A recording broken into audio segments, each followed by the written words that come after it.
There are places in this world where the veil between the living and the dead wears thin, where time folds over itself like a creased map, and where even the birds dare not sing.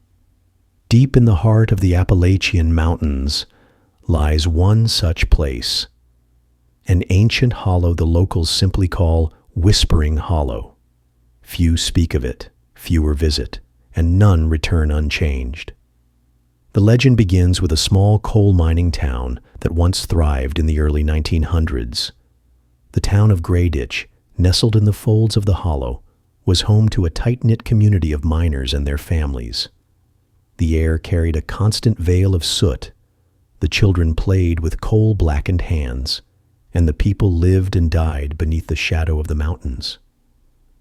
Then, as if the land itself grew weary of their presence, Grayditch began to change. It started with the whispers. At first, they came at night, soft voices, low and unintelligible, rustling like wind through dead leaves. Families claimed to hear their names spoken from the woods.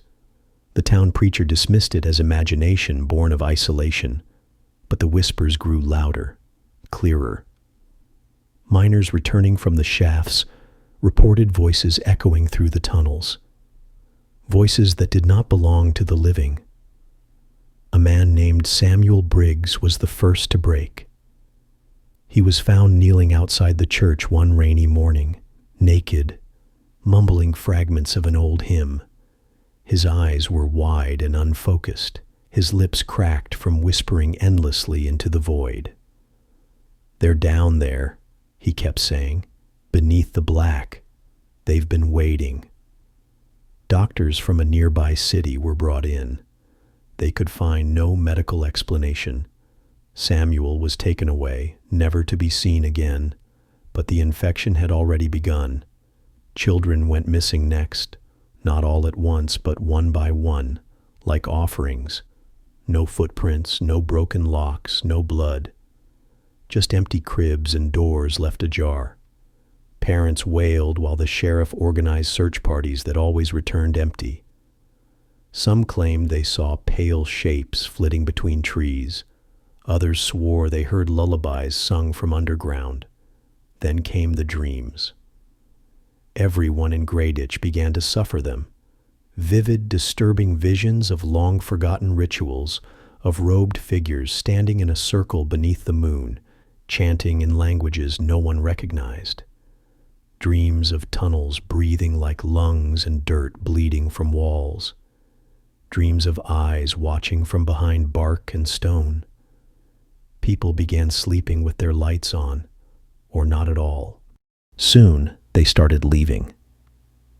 Not in droves. Grayditch wasn't connected by any major roads, but in trickles. A family here, a couple there.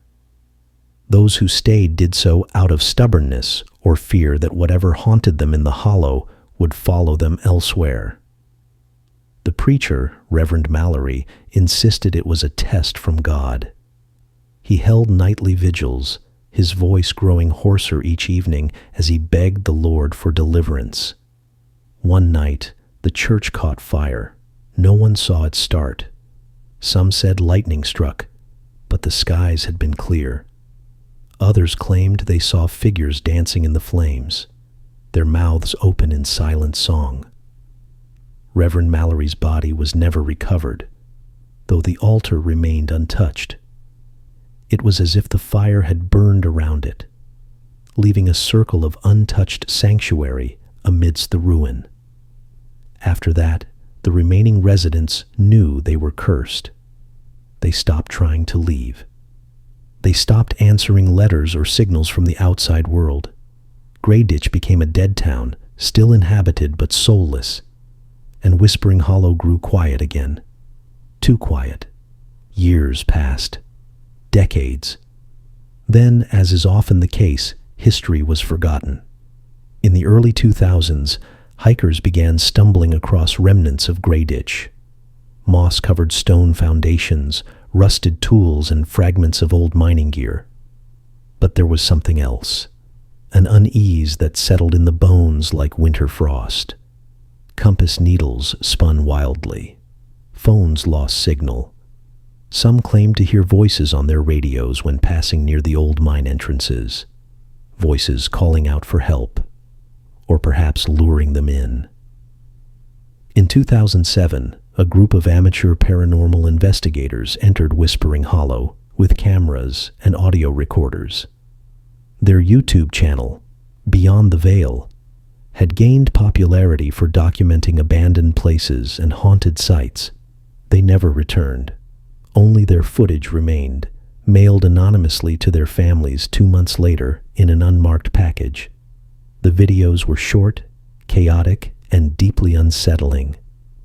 The first showed the group laughing and exploring what they thought was an old schoolhouse. As they approached, the camera picked up faint singing, like a child's nursery rhyme echoing through the trees. None of the team reacted to it on camera, as if they couldn't hear it. The second video was shot at night. One of the investigators, Derek, sat facing the camera, wide-eyed and shaking. "We can't leave," he whispered. "The path is gone. We tried. We walked in a circle for hours. Something is watching us." His breath fogged in the summer air. The final clip was 20 seconds long. The camera lay on the ground, filming upward at the dark trees. A shadow moved across the canopy, something massive and unnatural. There was a scream, abruptly cut off. Then, silence. No one knows who sent the tapes. Whispering Hollow was closed off by local authorities shortly afterward. Signs were posted warning of dangerous wildlife and unstable terrain, but those who lived nearby knew better.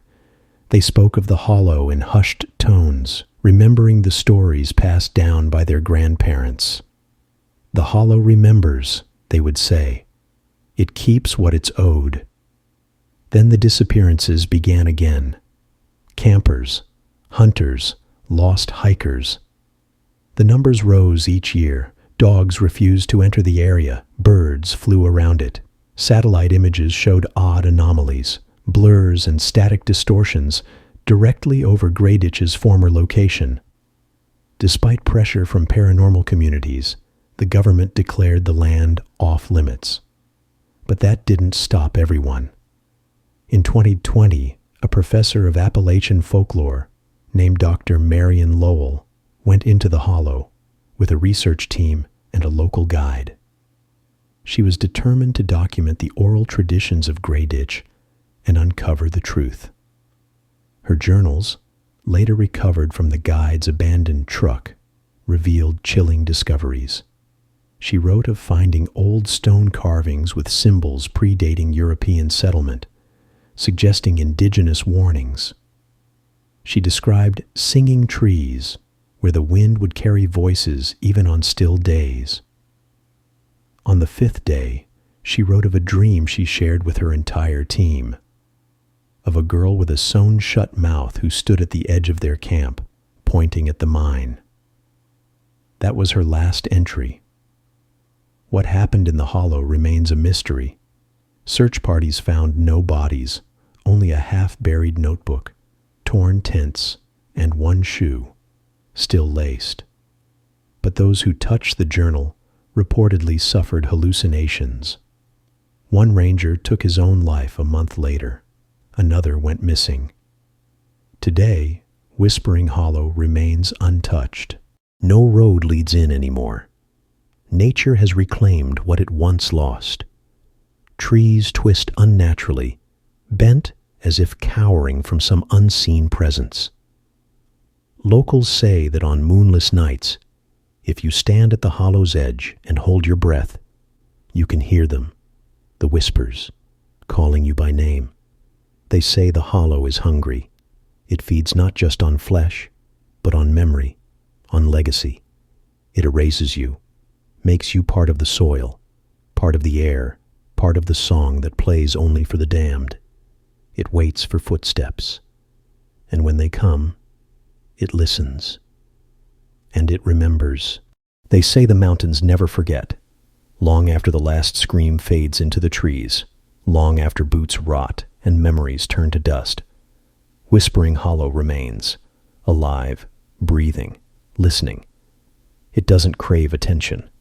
It doesn't want to be known.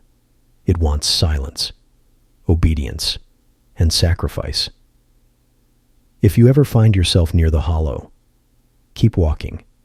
Don't listen to the voices, no matter how familiar they sound. Don't follow the lantern lights. And above all, never speak your name out loud. Because once the hollow knows who you are, it won't ever let you leave. Some ghosts haunt the past, but in Whispering Hollow, the past haunts you.